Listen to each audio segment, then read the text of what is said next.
సుమన్ టీవీలో మీ personal and business promotions కోసం కింది నెంబర్కి కాంటాక్ట్ చేయండి.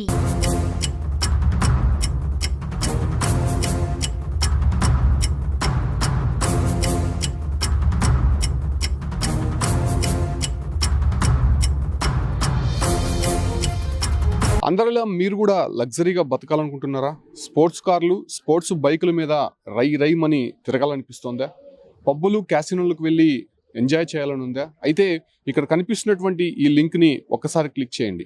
ఆన్లైన్ గేమ్స్ ఆడి కోట్ల రూపాయలు సంపాదించండి. ఇదే రకమైనటువంటి ప్రకటనలు ఆన్లైన్లో అనేకం కనిపిస్తూ ఉంటాయి.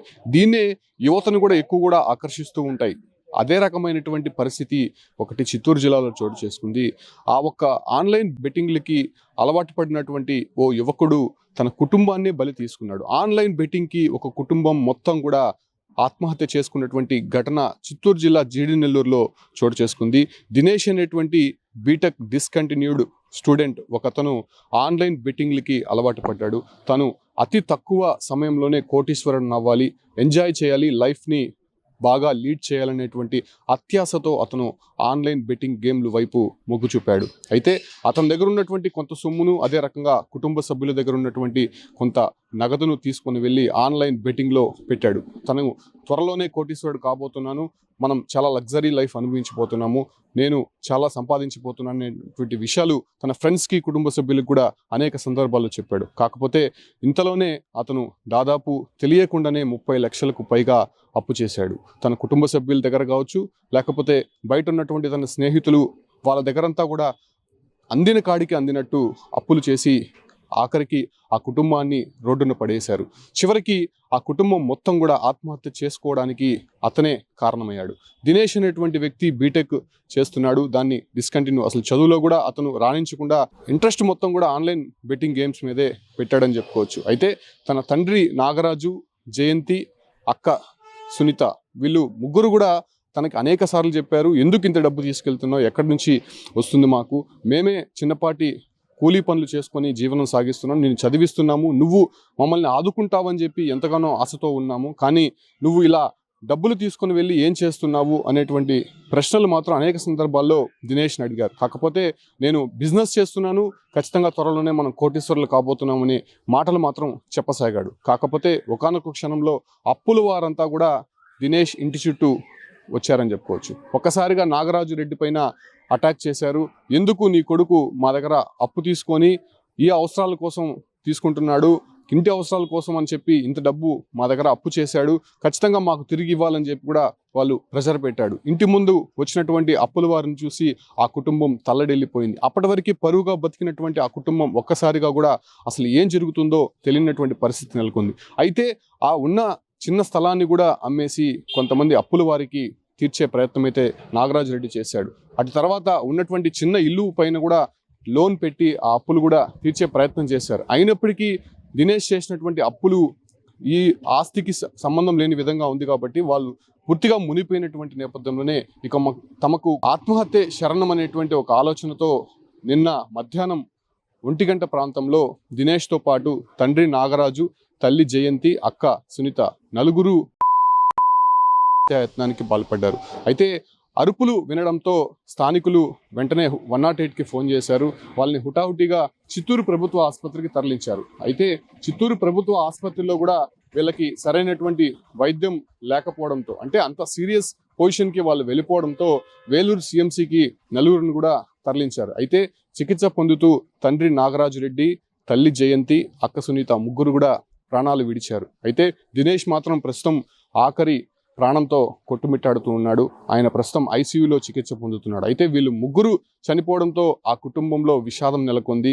ఆ కుటుంబం లేదు, కానీ ఆ కుటుంబానికి సంబంధించినటువంటి బంధువులందరూ కూడా ఒక్కసారిగా కూడా తల్లడిల్లిపోతున్నారు. ఆ గ్రామం అంతా కూడా అసలు ఏం జరిగింది, ఎందుకు వీళ్ళు ఆత్మహత్య చేసుకున్నారో అనే విషయం కూడా తెలియనటువంటి పరిస్థితుల్లో కొంతమంది ద్వారా తెలిసినటువంటి నేపథ్యంలోనే ఖచ్చితంగా వాళ్ళందరూ కూడా అక్కడికి వచ్చి ఆవేదన వ్యక్తం చేస్తున్నారు. ఎంతో గౌరవంగా బతికే వాళ్ళు, ఎవరి దగ్గర ఒక మాట అనిపించుకునే వాళ్ళు కాదు, ఎవరి దగ్గర అప్పు చేసేవాళ్ళు కాదు, ఒకవేళ అప్పు తీసుకుంటే కూడా దాన్ని అతి జాగ్రత్తగా కట్టేవాళ్ళు. కుటుంబ అవసరాల కోసం అప్పు తీసుకోవడం సహజం, కాకపోతే ఆన్లైన్ బెట్టింగ్ల కోసం, కొడుకు సరదా కోసం ఇలా కుటుంబ సభ్యులు సైతం కొంత ఎంకరేజ్ చేయడము, అదే రకంగానే ఆ ఒక ఎంకరేజ్మెంట్లో చేసినటువంటి పాపాల్లో వాళ్ళు కూడా పాలు పంచుకోవడం నిజంగా చాలా దారుణమైనటువంటి ఘటనగా మనం చెప్పొచ్చు. జీడీ నెల్లూరులో చోటు చేసుకున్నటువంటి ఈ ఘటన నిజంగానే కొంత సంచలనంగా మారిందని చెప్పుకోవచ్చు. ఇప్పటికే మనం అనేకం చూసాము. పబ్జీ అనేసి అని చెప్పి ఆన్లైన్ బెట్టింగ్స్, అదే రకంగా క్యాసినోలు, ఇలాంటి వాటిపైన డబ్బులు పెట్టి అనేక మంది యువత బలైపోతున్నటువంటి సందర్భాలు మనం చూసాం. కాకపోతే ఇక్కడ దినేష్ ఒకడే బలవలేదు, కుటుంబాన్ని సైతం బలి చేశాడు. కుటుంబం మొత్తం కూడా ఆత్మహత్య చేసుకోవడానికి అతనే కారణమయ్యాడు. ప్రస్తుతం దినేష్ మాత్రం ఐసీయూలో చికిత్స పొందుతున్నారు. ముగ్గురు కూడా చనిపోవడంతో ముగ్గురికి పోస్ట్ మార్టం చేసేటువంటి ప్రక్రియ ప్రస్తుతం చిత్తూరు ప్రభుత్వ ఆసుపత్రిలో చోటు చేసుకుంది. ఆ గ్రామం మొత్తం కూడా విషాద ఛాయలు అనుకున్నాయి. పోలీసులు కూడా అనేక సందర్భాల్లో చెప్తూనే ఉంటారు, ఇలా సైబర్ క్రైమ్ నేరగాళ్ళంతా కూడా ఆన్లైన్ బెట్టింగ్ యాప్స్తో చాలా వరకు కూడా యువతని ఆకర్షించే ప్రయత్నం చేస్తూ ఉంటారు. చాలా వరకు ఇలాంటి ఘటనలకు పాల్పడడానికి ఈ ఆన్లైన్ బెట్టింగ్సే కారణమవుతున్నాయి. కాబట్టి యువతకి చాలా జాగ్రత్తగా ఉన్నటువంటి మంచి అలవాట్లు నేర్పించండి, ఫోన్స్ దూరంగా ఉంచండి, కాలేజీలో రెస్ట్రిక్షన్స్ పెట్టనివ్వండి అనేటువంటి ఒక సందేశం అయితే పోలీసులు అనేక సందర్భాల్లో ఇస్తూనే ఉంటారు. కాకపోతే ఇలా ఆన్లైన్ బెట్టింగ్లకి అలవాటు పడి తన స్నేహితులు ఆన్లైన్ బెట్టింగ్ గేమ్స్ ఆడుతున్నారు, నేనెందుకు ఆడకూడదు, నేనెందుకు వాళ్ళలాగా సంపాదించకూడదు అనేటువంటి ఒక అత్యాశతో ఇలా ఆన్లైన్ బెట్టింగ్స్కి అలవాటు పడి ఇలా దారుణాలకి ఒలికొడుతున్నటువంటి పరిస్థితి కనిపిస్తుంది. ప్రస్తుతం దినేష్ కుటుంబం అంతా కూడా చనిపోవడంతో దినేష్ ఒక్కడే మిగిలారు. అతని పరిస్థితి కూడా చాలా విషమంగా ఉన్నట్టు తెలుస్తోంది. నిమిషాల్లోనే అతను ఏదైనా జరగవచ్చు అనేటువంటి మెసేజ్ని అయితే డాక్టర్స్ ఇస్తున్నారు. మేము కూడా ఫైనల్ స్టేజ్లో ఉన్నటువంటి దినేష్ని కొంత ట్రై చేసే ప్రయత్నం చేస్తున్నామని చెప్పి కూడా డాక్టర్స్ చెప్తున్నారు. ప్రస్తుతం జీడీ నెల్లూరు నియోజకవర్గానికి సంబంధించి దినేష్ కుటుంబం నివాసం ఉంటున్నటువంటి ప్రాంతం అంతా కూడా శోకసంద్రంగా మునిగిపోయింది. ముగ్గురు ఒకే ప్రాంతంలో చనిపోవడం, ఒకే కుటుంబానికి సంబంధించినటువంటి వారు చనిపోవడం నిజంగా కొంత అక్కడ గ్రామం అంతా కూడా ఆవేదన వ్యక్తమవుతున్నటువంటి పరిస్థితి. ఈ ముగ్గురు కూడా చనిపోవడం వెనక కారణం దినేషే కావడంతో ఖచ్చితంగా మిగతా యువతంతా కూడా దీన్ని కొంత వార్నింగ్గా తీసుకోవాల్సినటువంటి అవసరం ఉంది. ఎందుకంటే చాలా వరకు కూడా ఒక కుటుంబం ఎంత సర్వనాశనమైందో మనం చూసే ఉంటాము. చిన్నపాటి ఇల్లు, చిన్నపాటి స్థలం ఉన్నటువంటి ఒక కుటుంబం, అక్క పెళ్లి చేయాలని చెప్పి చాలా ఆశతో ఉన్నటువంటి దినేష్, అదే రకంగానే కుటుంబ సభ్యులు, ఇంతలా దారుణానికి ఒడిగిపట్టినటువంటి దినేష్ చేసినటువంటి పనులకి తట్టుకోలేక ఒక కుటుంబం పురుగుల మందు తాగి ఆత్మహత్య చేసుకుందంటే అక్కడ జరిగినటువంటి ఘోరం, అక్కడ జరిగినటువంటి అవమానం ఏ రకంగా ఉందో మనం గమనించవచ్చు. యువత అంతా కూడా మేలుకోవాల్సినటువంటి అవసరం ఉంది. ఖచ్చితంగా ఆన్లైన్ బెట్టింగ్ గేమ్స్ అనేది కేవలం ఒక సరదా కోసం ఆడాలే కానీ దాంట్లో డబ్బులు పెట్టి మోసపోవద్దని చెప్పి కూడా సుమన్ టీవీ కూడా కోరుతోంది. సో ప్రస్తుతం అయితే ముగ్గురు పరిస్థితి సంబంధించి పోస్ట్ మార్టం జరుగుతోంది కాబట్టి మరికొద్ది సేపట్లోనే బాడీస్ అంతా కూడా ఆ స్థానిక కుటుంబ సభ్యులకి అప్పచెప్పేటువంటి అవకాశం కనిపిస్తోంది. ముగ్గురు చనిపోయారు. ప్రస్తుతం దినేష్ మాత్రం వేలూరు సిఎంసి ఐసీయూలో మాత్రం చికిత్స పొందుతున్నారు. అయితే పోలీసులు మాత్రం దీనిపైన ఇన్వెస్టిగేషన్ అయితే కంటిన్యూ చేస్తున్నారు. అయితే దినేష్తో ఉన్నటువంటి స్నేహితులు ఎవరు, అతను ఆన్లైన్ బెట్టింగ్ వైపు వెళ్ళడానికి కారణం ఎవరు, అసలు ఎంత డబ్బు మేర పెట్టారు, ఎవరెవరు అప్పులు చేశారు, అప్పులు చేసినటువంటి వారు ఎంత